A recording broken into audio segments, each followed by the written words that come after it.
Uma publicação que inicia com o título "O tempo pós-extubação faz diferença para a disfagia?"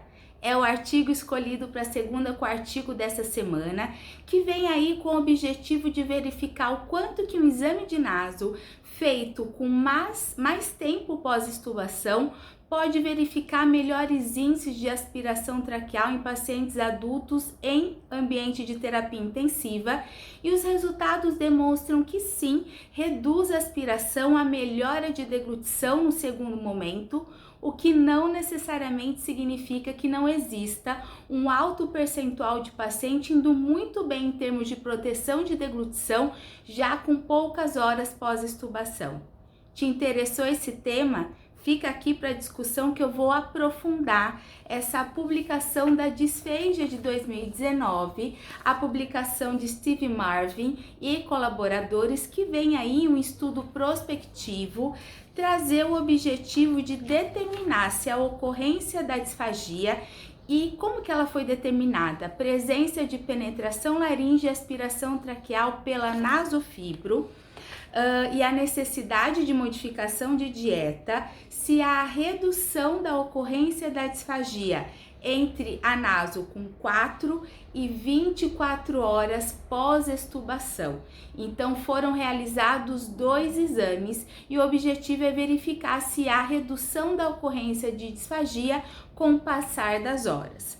O que eles fizeram? Pacientes adultos em unidade de terapia intensiva que ficaram pelo menos 48 horas intubados, sem histórico de disfagia, sem acometimento neurológico, sem cirurgia de cabeça e pescoço, e que foram avaliados com relação a essa deglutição pela nasofibro em 2 momentos. O primeiro momento, o primeiro exame, realizado de 2 a 4 horas pós-extubação, e se o paciente apresentava penetração laríngea ou aspiração traqueal nesse primeiro exame, era realizado um segundo exame de 24 a 26 horas pós-extubação. Esse exame foi realizado com 2 ofertas, de 5 e 10 ml de líquido espesso mel, 5 e 10 ml de líquido espesso néctar, 5 e 10 ml de líquido fino, uma oferta de 90 ml de líquido fino e 2 ofertas de 5 ml de pastoso de pudim. E, além da verificação da ocorrência de aspiração traqueal através da escala de penetração e aspiração de Rosenbeck, os autores também levantaram aí sexo, idade, comorbidades e a recomendação da dieta pós-exame. O que foi possível liberar via oral ou não. E de forma para facilitar, resumir aí o resultado, a escala de penetração e aspiração foi aglutinada em 3 níveis. O primeiro, normal, ali de 1 a 2, os níveis 1 e 2 da escala, presença de penetração, níveis 3 a 5, e presença de aspiração traqueal, níveis 6 a 8, para cada uma daquelas consistências e seus respectivos volumes. O exame foi avaliado, foi analisado e os dados coletados por 2 avaliadores cegos, eles não sabiam qual o motivo do estudo e nem em que momento se referia àquele exame, se era de 2 a 4 horas ou de 24 a 26, e se havia ali uma falta de correspondência entre a classificação desses 2 avaliadores, solicitava-se um terceiro avaliador. Vamos para os resultados para verificar se há mudança em termos de proteção de via aérea durante a deglutição com esse passar do tempo? Eles avaliaram 68 pacientes com média de idade de 56,4 anos. Esses 68 pacientes fizeram o primeiro exame. O segundo exame foi feito por 49 pacientes e não foram realizados os exames naqueles pacientes que tiveram deglutição funcional no primeiro exame, não aspiraram, ou então que tiveram uma piora clínica com rebaixamento e aí não foi possível realizar o segundo exame, eram pacientes críticos. Com relação ao resultado, após o primeiro exame, a primeira naso, 57% dos pacientes apresentando aspiração traqueal pelo menos em uma daquelas combinações, em uma oferta, consistência com seu respectivo volume, por exemplo, líquido espesso néctar 5 ml.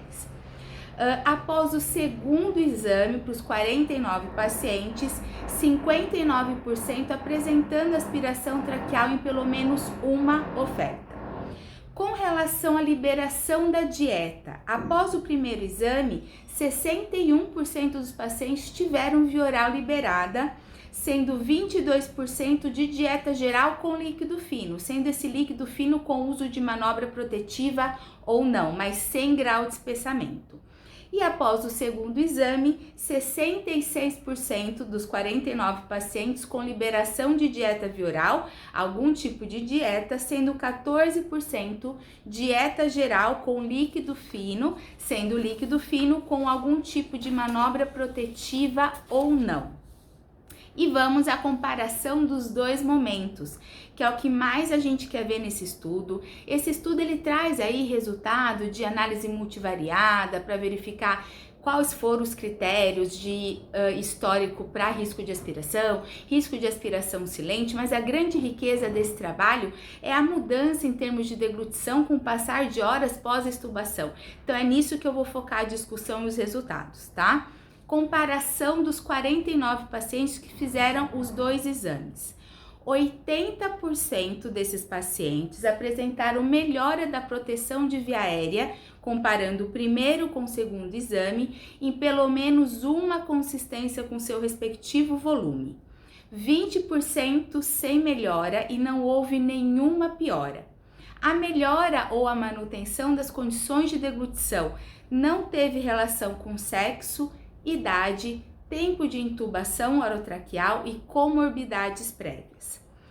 A depender da consistência, então, 80% deles tiveram algum tipo de melhora em termos de redução de penetração e aspiração.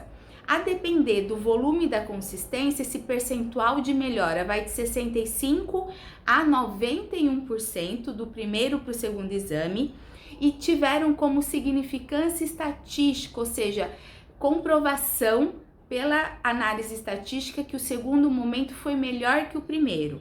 Para 5 ml de líquido espesso mel, 10 ml de líquido espesso mel, 5 ml de líquido espesso néctar, 5 ml de líquido fino e os 5 ml de pastoso do pudim. Com relação à comparação de liberação de dieta entre os dois exames, 51% dos pacientes que fizeram o segundo exame melhoraram a recomendação de dieta, ou então passaram a receber via oral, ou então a via oral era muito restrita e foi possível aumentar as consistências, e 47% melhoraram a recomendação quanto aos líquidos, então possivelmente foi aí possível reduzir o grau de espessamento desse líquido.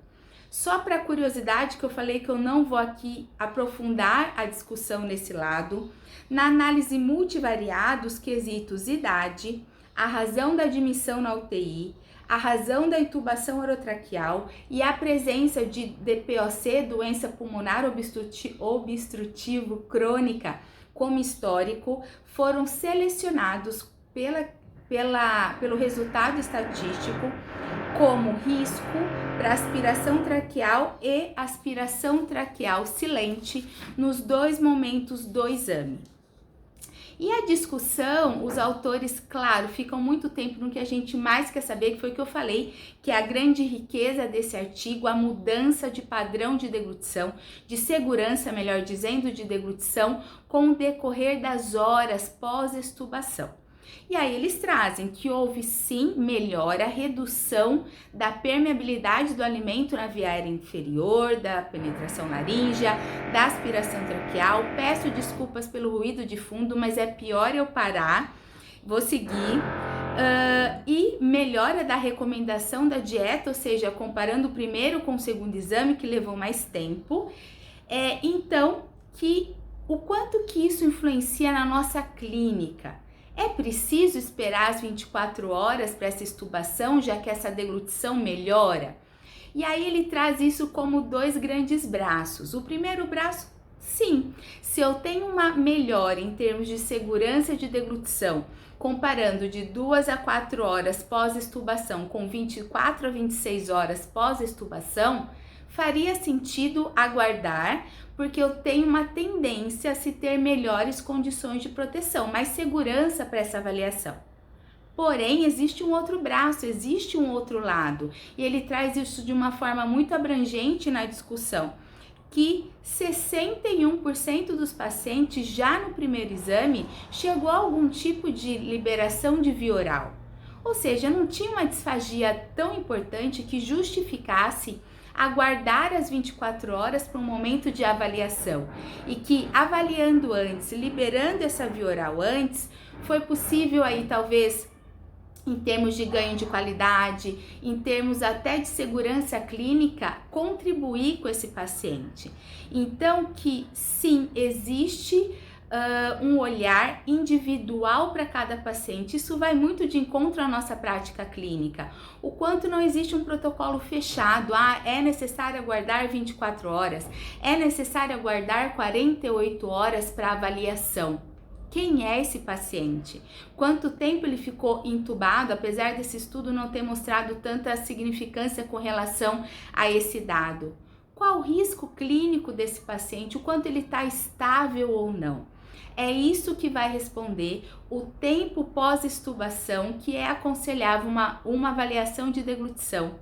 Então, que sim, fiquem na cabeça que melhora a deglutição, mas que dependendo do paciente, a estabilidade dele, as condições de deglutição de saliva, talvez eu não precise esperar as 24 horas para avaliar com o alimento.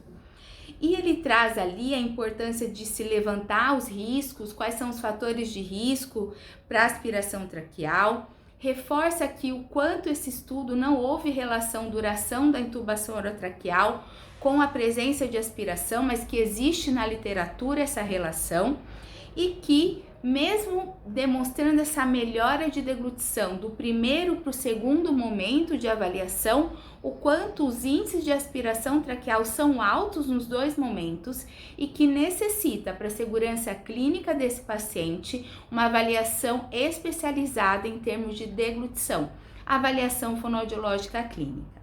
Espero que tenha contribuído, que venha aí a discutir esse quesito, esse aspecto que é de grande dúvida, sim, clínica, nas mais diversas equipes de cuidado intensivo, do cuidado do paciente crítico, e que a gente possa discutir aqui nos comentários. Vou colocar a referência dos estudos aqui na legenda do post. Obrigada pela atenção, um grande abraço.